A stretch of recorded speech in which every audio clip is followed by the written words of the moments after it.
चुलबुल handpump चालू करती है। तभी अचानक हैंडपंप से पानी की जगह बहुत सारे ब्लैक डायमंड निकलने लगे। यह देखकर चुलबुल हैरान रह गई। फिर चुलबुल ने सारे ब्लैक डायमंड एक मिनी ट्रक में लाद दिए। उसके बाद वह उन्हें गांव के सुनार के पास ले जाने लगी। लेकिन रास्ते में एक गरीब दादी भूखी बैठी थी। दादी चुलबुल के ट्रक के पास आई और बोली, बेटी बहुत भूख लगी है, खाने के लिए कुछ दे सकती हो? चुलबुल बोली, दादी आप रुको, मैं थोड़ी देर में खाना लाकर आपको दूंगी।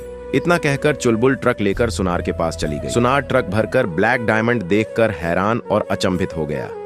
वह बोला, इतने सारे ब्लैक डायमंड मैंने आज तक कभी नहीं देखे। फिर सुनार ने चुलबुल को एक पूरा ट्रक भरकर पैसे दे दिए। चुलबुल पैसे लेकर उसी रास्ते से वापस लौटने लगी।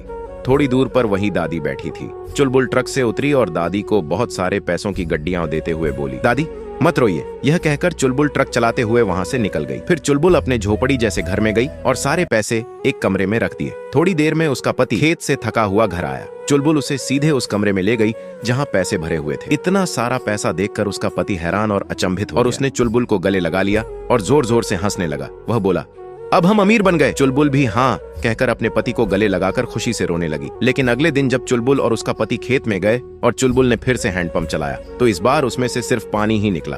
ये देखकर दोनों हैरान रह गए। ये कैसे हुआ? आगे क्या होगा जानने के लिए दोस्तों हमारे चैनल को सब्सक्राइब करें।